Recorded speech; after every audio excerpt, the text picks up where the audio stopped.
I am sitting on the balcony of a luxury suite overlooking the ocean.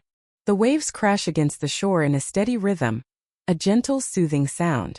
A cool breeze brushes against my face, easing the tension that had been coiled in my heart for so long. On the glass table beside me sits a tall glass of freshly squeezed orange juice, condensation tracing cool lines down its side. Next to it is my cell phone. Its screen flashes again and again, a soft vibration against the tabletop. The names appearing in succession are Richard, my husband, and my children, Ethan and Stella. They are calling me frantically, but I only glance at the screen, letting each call go to voicemail. I take a sip of the orange juice, its sweet and tart flavor spreading across my tongue. My eyes gaze out at the horizon, where the water meets the sky in a seamless blue line. For the first time in decades, I feel a sense of profound peace. A peace born from the most important decision of my life. 3 days earlier, the digital alarm clock went off at 5:30 in the morning, just as it had every day for the past 35 years. I rose from the bed silently, trying not to disturb Richard, who was still fast asleep beside me. The house was submerged in darkness and silence, but for me, a new day had already begun. I walked into the kitchen, switching on the small light above the stove. The first sound of the day was water running from the faucet as I began to prep for the day. Then came the familiar, almost robotic motions of preparing breakfast. It was a routine so deeply ingrained it required no thought. I started on the meals for everyone in the house. For Richard, it had to be steel-cut oatmeal with a sprinkle of cinnamon, no sugar. He claimed it was essential for the health of a man his age, a man enjoying his retirement. For Ethan, our eldest son, it was a quick protein shake. He was always in a rush to get to his law firm on time. As for Stella, our youngest daughter, even though she had moved into her own apartment downtown, she still stopped by for breakfast 2 or 3 times a week. So I always had to prepare something for her just in case. Today I was making avocado toast with a perfectly poached egg, her favorite. This house was my life. Taking care of everyone was my job. I had always done it willingly, or at least I used to think so. As the first light of dawn streamed through the kitchen window, Richard was the first one down. He sat at his usual spot at the head of the table, immediately opening his iPad to check the stock market, his face illuminated by the screen's glow. I poured his black coffee, no sugar, and placed the bowl of oatmeal in front of him. "Thanks, Ellie," he mumbled, his eyes never leaving the screen. Soon after, Ethan came down, dressed in a sharp, immaculate suit. "Mom, is the blue shirt for my deposition today pressed?" he asked while fumbling with his tie. "It's in your closet, sweetie. I hung it up for you last night," I replied, placing his protein shake on the counter. He drank it in a few quick gulps, grabbed his briefcase and headed for the door.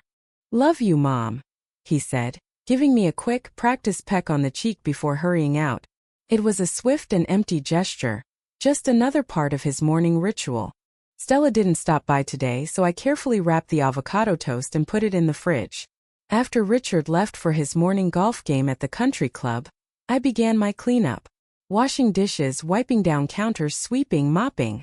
Everything moved in the same endless cycle. I was the silent, invisible gear that kept the machine called family running smoothly. But sometimes this gear felt worn down, rusted, and on the verge of breaking. That afternoon, I had a doctor's appointment at the hospital. It was to get the results of a biopsy taken 2 weeks prior. I drove there alone because I didn't want to bother anyone. Richard had his golf tournament, and Ethan had a critical client meeting. Stella had mentioned an urgent supplier issue for her new online boutique. It all made sense. Everyone had their own lives. Inside the cold, sterile examination room, the doctor looked at me with a different expression in his eyes. It wasn't the friendly, professional gaze from before. It was one filled with a heavy sort of sympathy. "We have the results, Eleanor," he said, his voice low and somber. My heart began to pound for no reason. "From the tissue sample from your colon, we found malignant cells." Everything around me went silent. Only the doctor's voice continued, a distant drone. "It's stage 3 cancer, but please don't despair. Treatments have advanced significantly. We'll start with a course of chemotherapy, and then we'll reassess for surgery." I heard every word, but my brain couldn't process them. It was as if I was watching a television drama. where a character who looked just like me was receiving the worst news of her life. I walked out of the hospital with a large white manila envelope in my hand. Inside were the diagnosis and the preliminary treatment plan. I drove home in a daze, the world outside my car a blurry, meaningless stream of colors and shapes. A numbness spread through my body. It wasn't grief, not yet. It wasn't fear. It was a terrifying, hollow emptiness. When I arrived back at the silent house, I stood motionless in the middle of the living room. The home I had tended to my entire life suddenly felt alien. I walked to the large oak dining table, the centerpiece of our home.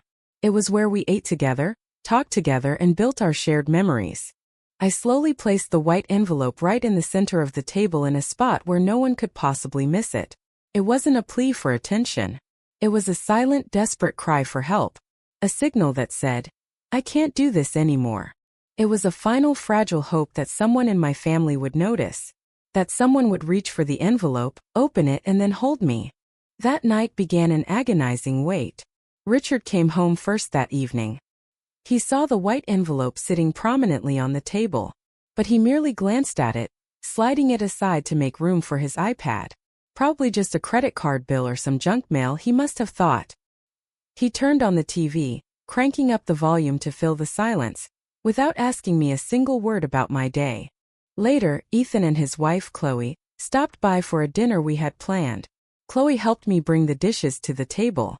She saw the envelope too, but she just shifted it to make room for a serving platter, showing no curiosity. The conversation at the dinner table that night was all about Ethan's latest case, Chloe's plans for a trip to Italy, and other trivial matters that had no space for me. I sat there listening quietly, feeling like a ghost at my own table. The white envelope lay undisturbed, a monument to their indifference. The second day passed with excruciating slowness. The hope in my heart began to dim. My daughter Stella stopped by in the afternoon. She came to ask for a loan to invest in her online boutique with a friend. Her bright eyes looked at me, full of hope and ambition. She sat down at the dining table, placing her designer handbag right next to the envelope. "Mom, I need a huge favor," she began, her voice sweet and pleading. I nodded, trying to gather the strength to talk about myself. "Before that, I have something important to tell you, honey," I said, my voice barely a whisper.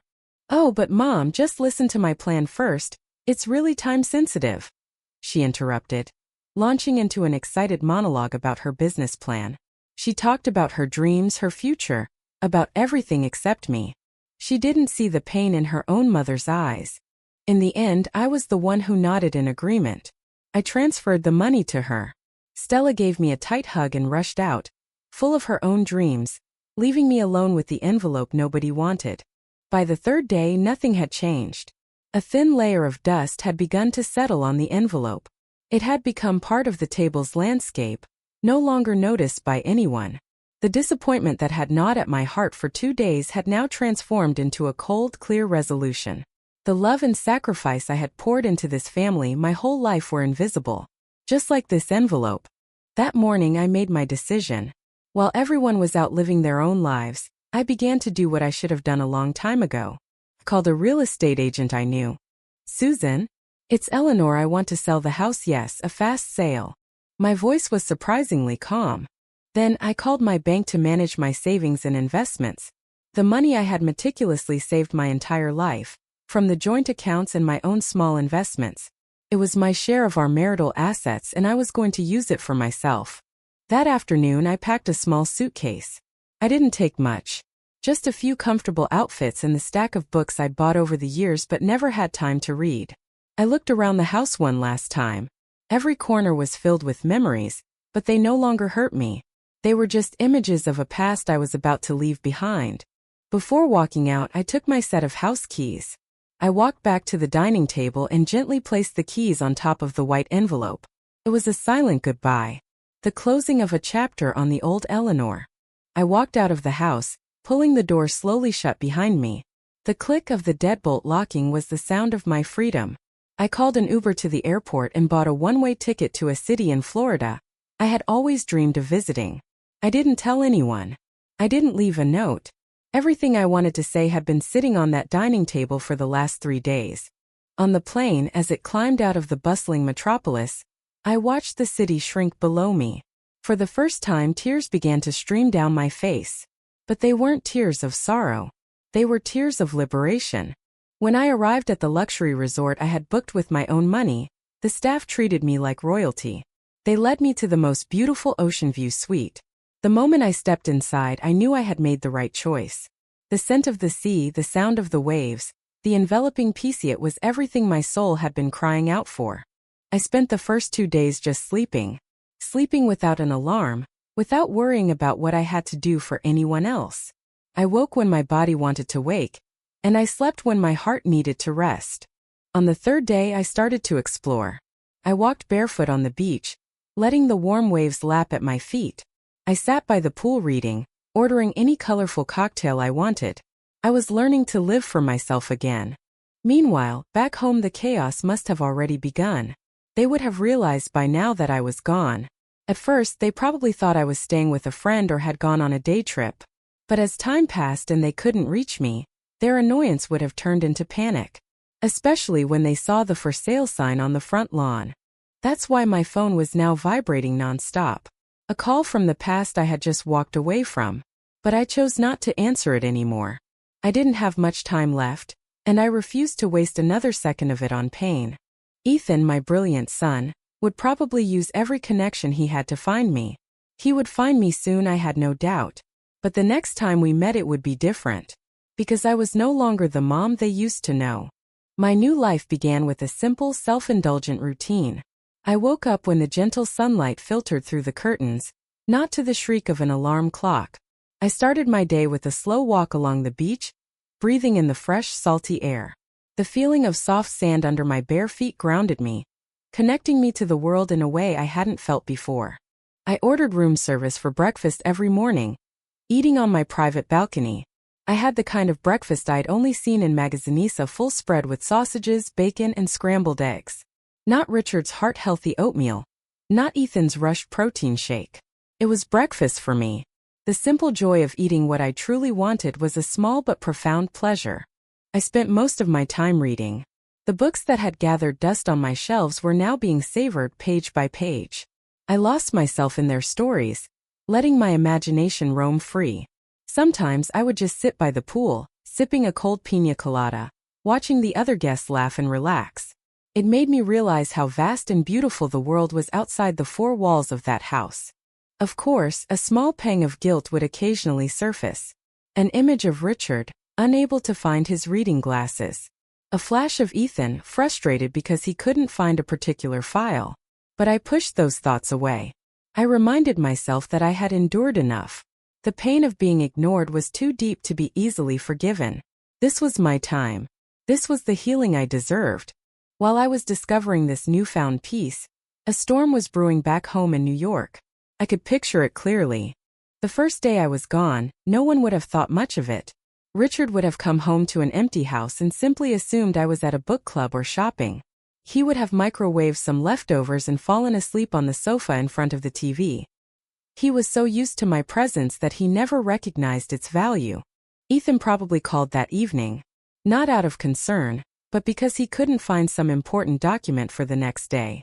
I was always the one who knew where everything was, the living encyclopedia of the household. "Dad, where's Mom?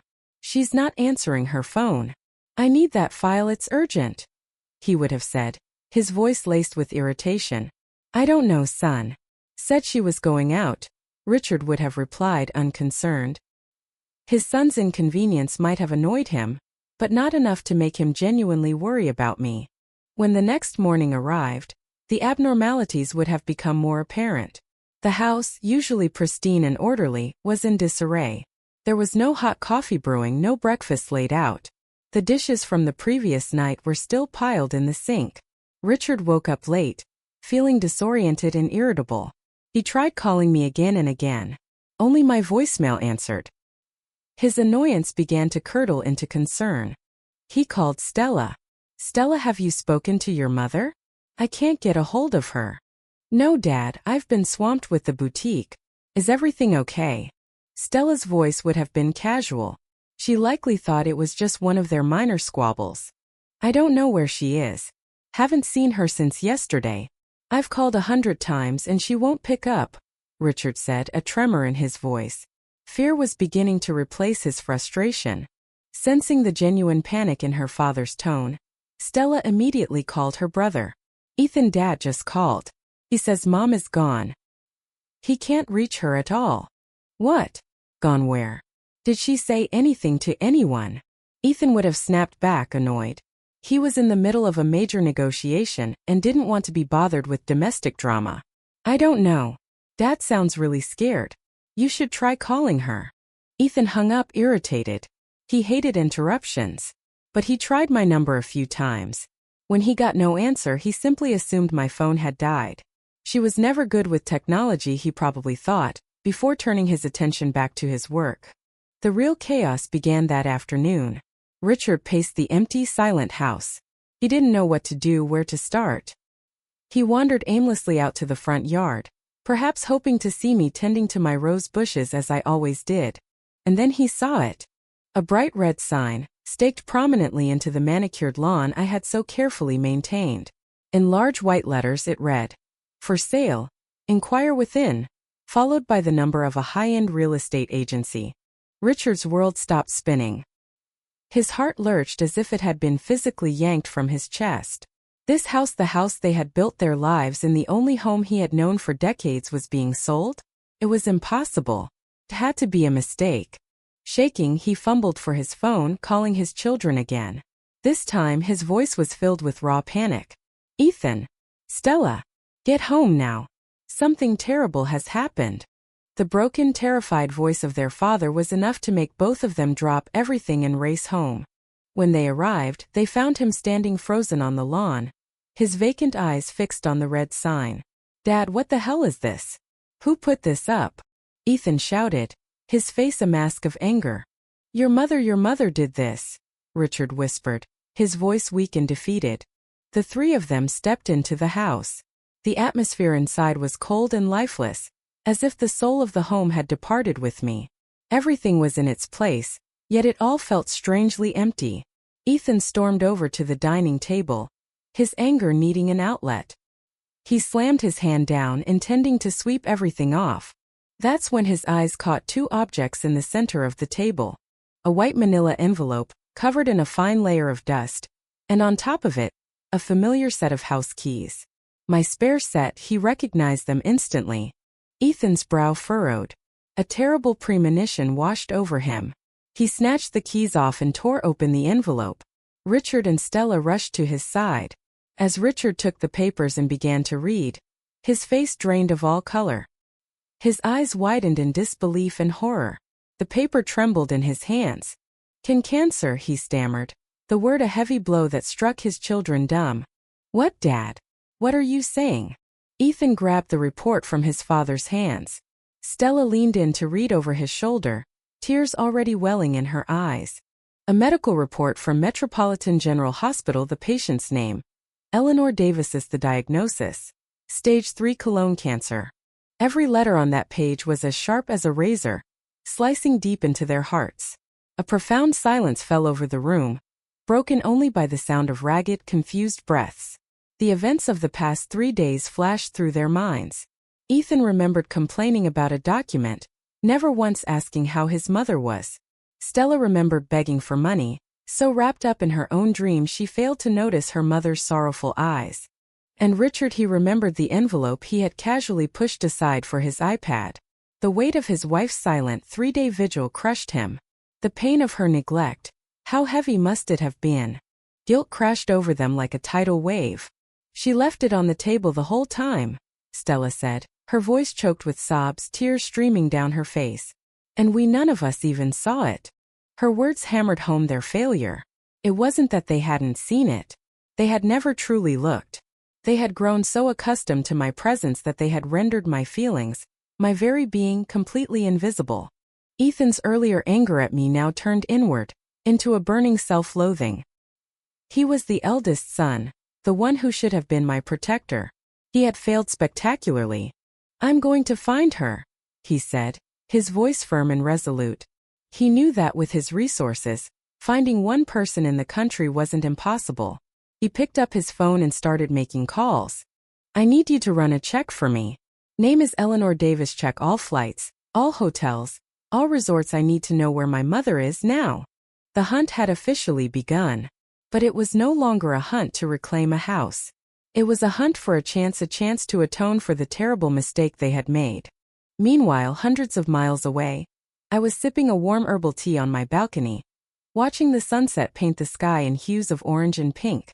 I knew it wouldn't be long now. They would be here soon. And I was ready. 2 more days passed. For me, they were filled with tranquility. For my family, they must have been an eternity of frantic searching. I acquainted myself with my new surroundings, speaking warmly with the resort staff, striking up a conversation with another woman vacationing alone. For the first time, I was interacting with the world as Eleanor, not as Ethan's mother or Richard's wife. I began researching the best private hospitals in the area. The money I now had was more than enough to ensure I received the best possible care, without relying on anyone. The thought of fighting this disease alone no longer scared me. The past few days had proven I could survive. The loneliness I once feared had become a sweet, liberating freedom. Then, on the afternoon of my 5th day away, my peace was shattered. As I sat reading in a poolside cabana, 3 large shadows fell across my book. I looked up slowly, not surprised at all. Richard, Ethan, and Stella stood before me. Their faces were a cocktail of emotions: relief at having found me, anger that I had run away, and an overwhelming guilt that was plain to see in their eyes. Ethan was the first to step forward, his face flushed with pent-up emotion. "Mom, why would you do this?" His voice wasn't a shout, but a low, pained accusation. "Do you have any idea how worried we were? Why did you have to run away? Why did you sell the house?" His questions tumbled out one after another. But every question was about how my actions had affected them. Not a single one was about me. I placed my book gently on the table and looked at my eldest son. My gaze was so calm and steady that it stopped him in his tracks. "And why shouldn't I, Ethan?" I replied, my voice even but powerful. "It was my house, my money, my life." My answer left him speechless. He had never expected to hear such words from the mother who had always been so compliant. Richard stepped forward, trying to mediate. "Ellie, let's just go home. We can talk this through." "Our home, Richard?" I asked, raising an eyebrow. "You mean the one that's being sold?" My words were like a knife twisting in an open wound. He flinched and looked away. Stella, who had been crying silently, finally broke. She sank to her knees beside my chair, grabbing my hand. "Mom, I'm so sorry, I'm so sorry," she sobbed. "I didn't know we didn't know about the diagnosis." Her warm tears fell onto my hand, the first touch to make the wall around my heart tremble. But the accumulated pain was too strong to be torn down so easily. I gently pulled my hand away. "Knowing or not knowing, what's the difference, Stella?" I said. "That envelope was on the table for 3 whole days. It wasn't just a piece of paper. It was my voice screaming. And none of you heard it." My words silenced them. Only Stella's quiet sobs remained. The tension thickened. Ethan, having collected himself, stared at me, his eyes full of hurt and confusion. He still couldn't comprehend how his mother had changed so drastically. He was still clinging to the image of the self-sacrificing, ever-patient woman. "But you should be fighting, Mom," he finally burst out. "You're sick, you should be letting us take care of you, letting us fight with you. Why did you just give up? Why didn't you fight for us?" That last phrase, "fight for us," was the final straw. The composure I had struggled to maintain shattered. I stood up, looking my son directly in the eye. Tears began to flow, but they were not tears of weakness. They were tears of a lifetime of frustration and exhaustion. "Fight for you, Ethan?" My voice trembled with raw emotion. "My entire life, what else have I ever done but fight for you? I fought to make sure your father had a respectable social standing. I fought to get you into the best schools. I fought to give you a warm home and a good meal on the table every single night. I fought against loneliness, against exhaustion, against the feeling of being invisible in my own home for 35 years. And what was the result? You all looked right past my pain. You ignored my last, desperate call for help." "Now," I said, my voice dropping to a near whisper, but each word clear and sharp, "I don't have the strength to fight for anyone else. For the time I have left, can't I please just fight for myself? My words left them standing as if turned to stone. They were finally beginning to realize just how much pain the woman they called Mom had been carrying. I turned my back on them and walked toward the resort building, leaving them to face the harsh reality they had created. I wasn't running away, I just needed space. Space to be myself. Space to heal my heart. Before I ran out of time to do it at all. That night I couldn't sleep. The confrontation had drained me. I knew this wasn't over. But I had made my choice. This war was for my own soul. My family didn't leave. They checked into the same resort, hoping proximity would soften me. Instead, I retreated further. I turned off my phone and asked the front desk to politely decline any inquiries about me. I needed absolute silence to prepare for the next most crucial step. The next day, I called the private hospital and scheduled an appointment with the leading oncologist. I was officially starting my treatment on my terms with my money. Walking into that hospital alone felt completely different this time. I was no longer a scared, confused patient. I was a warrior ready to face my fate.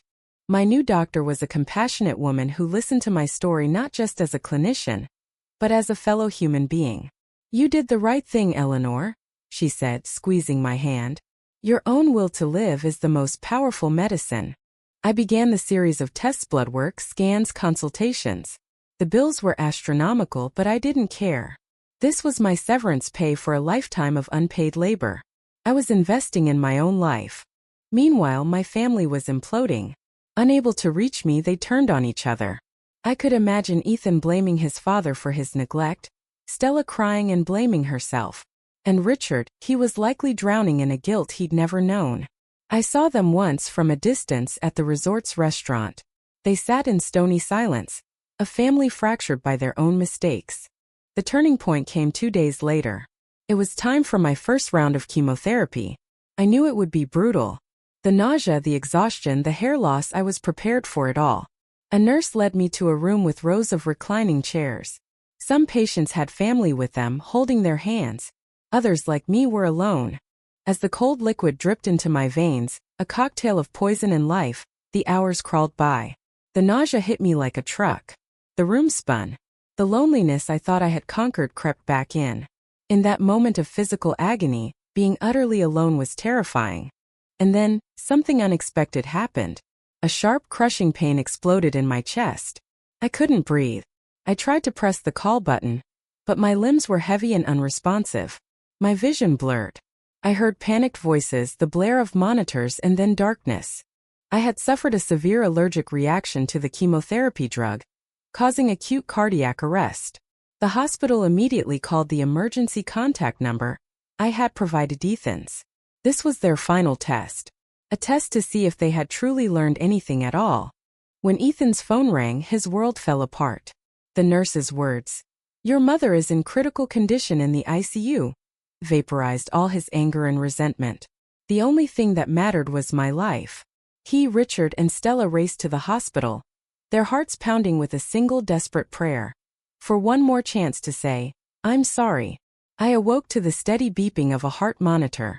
The smell of antiseptic filled the air. I was in the ICU. I had survived.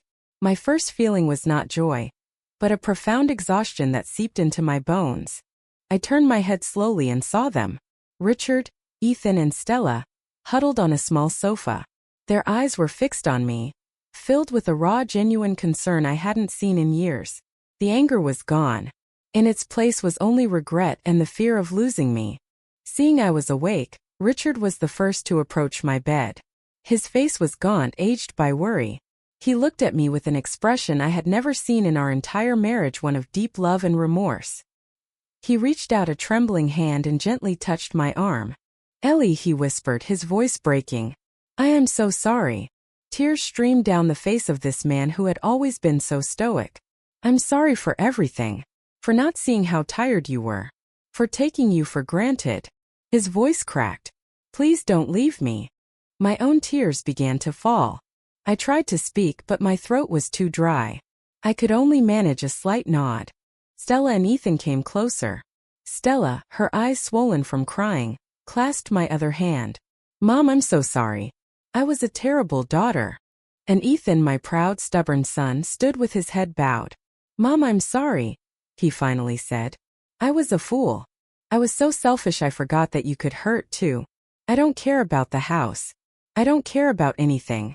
I just want you to get better." This conversation was different. There were no excuses, no blame. Just heartfelt apologies. This is what I had been waiting for. For them to truly see me. In that moment I knew my painful decision to leave had been the right one. It was the shock they needed to wake up from their long slumber of complacency. After that, everything changed. When I moved to a private room, they took turns staying with me, never leaving my side. Richard learned to sponge bathe me, to feed me, to manage my medications. He read the news to me every morning, but now he would pause and ask, "Are you tired? Should I keep going?" Ethan took an extended leave from work. He didn't just sit there, he learned to listen. He would talk with me for hours, asking how I felt, what I dreamed of. He became my best friend. Stella became my personal manager, coordinating with doctors, researching healthy meals, and tending to every small detail to make me comfortable. Their love was not a performance. It was real, newly discovered, and powerful. The old house was sold. Ethan handled the finances and presented me with the full sum. "This is all yours, Mom," he said. "Use it to get the best care in the world." No one objected. They understood that a home is not the building but the people in it. My treatment continued. The chemo was still hellish, but this time I wasn't alone. When nausea hit, Richard's hand was on my back. When I was too weak to stand, Ethan's arms were there to support me. When I felt despair, Stella's smile gave me strength. Their love was the best medicine, healing my body and my heart. My hair fell out. One evening, as I stared at my bald head in the mirror, Richard came in with a pair of clippers. "We can be bald together," he said with a smile, and shaved his own head. Ethan and Stella laughed and did the same. The image of our bald family laughing together in a hospital room became my most beautiful memory. I never went back to the old life. After the hospital, we rented a small, manageable condominium by the sea. Richard became a full-time homemaker, learning to cook and clean, wanting to make up for a lifetime of my labor. Ethan rebalanced his life, prioritizing family over work, visiting every weekend. Stella put her boutique on hold, saying her dream could wait, but her time with me could not. She moved in with us and we did all the things we never had time for: painting with watercolors, baking, and watching silly dramas late into the night. My days were filled with laughter and warmth. One evening, watching the sunset from our new balcony, Stella asked softly, "Mom, are you still angry with us? For what we did?" I turned to her and shook my head. "Never angry, sweetheart. Just heartbroken." I glanced inside at Richard and Ethan preparing dinner together. "But I'm not heartbroken anymore. Because without that horrible time, we might never have had this time where we finally learned how to truly love each other. I don't know what the future holds. The cancer could return. But I am no longer afraid. I have lived my best life. I have lived for myself. And more importantly, I have been healed by the genuine love of my family. My decision to leave everything behind was not an act of surrender. It was my way of fighting. A fight to reclaim my own worth. And in doing so, I didn't just save myself. I saved my family too. I closed my eyes, letting the sea breeze wash over me. The sound of the waves was the same, a familiar, steady rhythm. But now it was no longer a lonely lullaby. It was the music of our family's happiness. The months that followed were a gift, a season of quiet grace I never thought I'd have. We settled into the rhythm of life by the sea. Our rented condominium, though smaller than the grand house we'd left behind, felt more like a home than that place ever had. It was filled not with expensive things, but with shared tasks and easy laughter. Richard, my husband of nearly 4 decades, discovered a surprising talent for cooking. He'd spend mornings poring over recipes online, his brow furrowed in concentration. More often than not, his culinary experiments would end in some minor, comical disaster, and we would all end up laughing until our sides ached, ordering pizza instead. In those moments, watching him sprinkle cheese on a slice for me, his eyes full of a gentle, attentive love, I felt a happiness so pure it was almost painful. Ethan learned to disconnect. He set firm boundaries at his law firm, a feat I once thought impossible.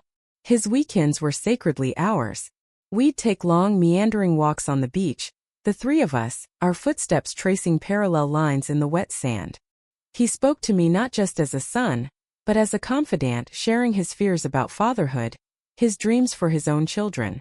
He was finally present, his mind and heart in the same place as his body.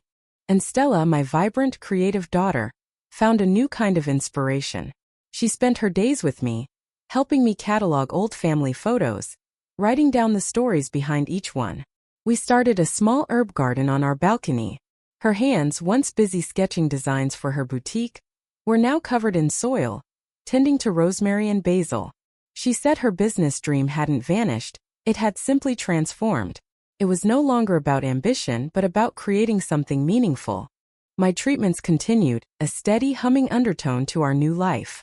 But the fear had subsided. Each trip to the hospital was no longer a lonely journey into the unknown, but a team effort. Richard would drive, Ethan would handle the paperwork, and Stella would pack a bag with my favorite books and a warm blanket. They had built a fortress of love around me, and inside it I felt safe. I felt invincible. The good news came during a routine checkup 6 months later. My oncologist, Dr. Hansen, looked at my latest scans with a smile that reached her eyes. "The tumors have shrunk significantly, Eleanor," she said, her voice warm with genuine pleasure. "The response is remarkable. We're not out of the woods, but this is a victory." That evening we celebrated. We didn't go to a fancy restaurant. Instead, we cooked together in our small kitchen. Ethan was on salad duty, Richard nervously trying to grill fish without burning it, and Stella and I made a simple apple crumble for dessert. As we sat on the balcony, sharing the meal under a sky full of stars, I felt a profound sense of gratitude. I had fought for this. I had won this. Not just more time but a life worth living. A family worth having. The next year was the best of my life. My strength slowly returned. My hair grew back silver and soft. Life was not about grand gestures, but about the beauty of the ordinary. It was about morning coffee with Richard watching the sunrise. It was video calls with Ethan's children, my grandchildren, who knew me as the grandma who lived by the sea and told the best stories. It was helping Stella develop a business plan for a small community-focused shop she wanted to open nearby. The ghost of the old house, the old life, faded completely. The white envelope on the dining table was no longer a symbol of pain, but a testament to the journey that had brought us here. It was the catalyst for our rebirth. One afternoon while I was sitting on the balcony reading, Ethan came out and sat beside me. He was quiet for a long time, just watching the waves. "You know, Mom," he said finally, his voice soft, "I used to think success was about winning cases about the size of my paycheck. I was so wrong." He looked at me, his eyes clear and honest. "This is success. Being here. With you." I reached out and took his hand. "It took us a while to get here, didn't it?" "Too long." He squeezed my hand. "But we're here now. That's all that matters." In that moment I believed it. I believed in our happily ever after. I thought the war was over. But cancer is a treacherous enemy. It retreats, it lies dormant, but it rarely surrenders. It was almost 2 years after my initial diagnosis that the symptoms began to return. A persistent, dull ache in my back. A fatigue so deep that no amount of sleep could cure it. I tried to ignore it, to write it off as the lingering effects of the chemo. I didn't want to break the perfect, fragile peace we had built. I didn't want to bring the storm back into our lives. But Richard saw it. He noticed the slight wince when I stood up, the way my smile didn't quite reach my eyes anymore. He didn't press me. He just watched me with a quiet, heartbreaking concern. One morning he found me sitting on the edge of the bed, tears silently tracing paths down my cheeks. He sat down beside me and wrapped his arms around me. "We'll face it together, Ellie," he whispered into my hair. "Whatever it is, we're a team now." The new scans confirmed our worst fears. The cancer was back. It had metastasized to my liver and bones. Dr. Hansen's face was somber, her earlier optimism replaced by a gentle professional gravity. "There are options," she explained. "Palliative treatments. We can manage the pain and we can try to slow the progression. But Eleanor, we are no longer talking about a cure. We are talking about time." The news hit them differently this time. There was no panic, no frantic searching for blame. There was just a deep, profound sorrow that filled the room and settled over us like a heavy blanket. Ethan's first instinct, the lawyer in him, was to fight.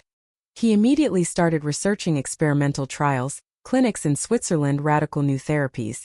He presented me with a binder full of articles and data, his face determined, his voice full of a desperate hope. I let him talk, and when he was done I took his hand. "Ethan, my love," I said gently. "The last time I was sick I fought for my life. This time I need to fight for my death." He looked at me confused. "What does that mean?" "It means I want quality, not just quantity. I don't want to spend my last months in and out of hospitals, sick from treatments that might only give me a few more weeks. I want to be here." I gestured around our sunlit living room. "With you. With all of you. I want to die with dignity and with peace. Can you help me do that?" It was the hardest thing I ever had to ask of him. For him, accepting this felt like giving up. But as he looked into my eyes, he saw not defeat but resolve. He saw that this too was a form of strength. He slowly closed the binder and nodded, his own eyes filling with tears. "Okay, Mom," he whispered. "Okay." That conversation marked the beginning of my final project. My legacy. I knew I couldn't leave them a future, but I could leave them with the tools to build their own. I started what I jokingly called the Life Manual. In a beautiful leather-bound journal Stella bought for me, I began to write. I wrote down Richard's passwords and the contact information for our financial advisor. I wrote down the recipe for the beef stew he loved, the one his own mother used to make. I wrote letters, one for each of them, to be opened after I was gone.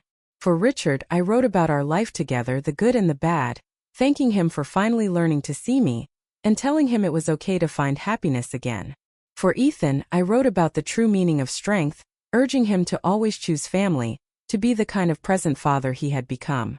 For Stella, I wrote about her incredible light and creativity, encouraging her to never be afraid to pursue her dreams, no matter how small they seemed. My days took on a new gentle urgency. I was no longer just a patient. I was a teacher. I sat with Richard and taught him how to pay the bills online. I helped Stella finalize the plans for her shop, which she had decided to name the Eleanor, a boutique for comfortable, beautiful things that brought joy. We created memories. We watched old home movies, laughing at Ethan's goofy childhood antics and Stella's toddler tantrums. We had a prom night in our living room, where I danced slowly with Richard to our old wedding song. We made a pact to watch every sunset, to never take a single one for granted. As my body grew weaker, their love grew stronger. They bathed me, they fed me, they read to me when my eyes were too tired. There was no awkwardness, no resentment. Only a tender, fierce devotion. They were giving back the lifetime of care I had given them. The end came peacefully, on a sunny afternoon in early spring. I was in my own bed looking out at the ocean. They were all there. Richard was holding my hand, his thumb gently stroking my knuckles. Stella was humming a soft melody, the one she hummed when she was a child. Ethan was sitting at the foot of the bed, just watching me, his expression a mixture of profound sadness and infinite love. I wasn't in pain. I felt a great sense of calm. My work was done. My family was whole. I looked at each of them one last time. "Thank you," I whispered, the words barely audible. "You gave me the most beautiful ending." I closed my eyes and let the sound of the waves, the sound that had been the soundtrack to my liberation and my peace, carry me away. Epilogue. 1 year later. The sun warmed Richard's back as he knelt in the small balcony garden, tending to the herbs. His hands, once clumsy with soil, now moved with a familiar confidence. He snipped a few sprigs of basil, the scent filling the air. He was making pasta for dinner. Eleanor's recipe. He was getting quite good at it. A car pulled into the driveway below. It was Ethan home from work. He was never late anymore. A few minutes later, he walked onto the balcony, loosening his tie. He kissed his father on the cheek. "Smells good, Dad." "Your mother's magic," Richard said with a soft smile. They stood together for a moment, watching the evening sky turn a soft shade of pink. The grief was still there, a quiet ache in the background of their lives. But it was no longer a raw, open wound. It was a part of them, woven into the fabric of who they had become. Down the street, the lights flickered on in a charming little shop called the Eleanor. Inside, Stella was helping a customer, her face animated and bright. The shop was a success, a beloved fixture in the small community. It was more than a business. It was a tribute, a place filled with the kind of simple, beautiful things her mother had loved. Later that evening after dinner, Ethan found the leather-bound journal on the bookshelf. He opened it to a random page. It was his mother's handwriting, elegant and clear. "Remember," she had written, "a home is not the walls that hold you in. It's the love that sets you free." He closed the journal and looked at his father, who was contentedly reading a book. He thought of his sister in her beautiful shop. He thought of his own children sleeping soundly, secure in the love of a father who was always there. They were not broken. They were healed. Eleanor was gone, but she was everywhere. In the scent of the basil, in the setting sun, in the laughter they shared. She had not only fought for her own life, she had fought for theirs. And she had won.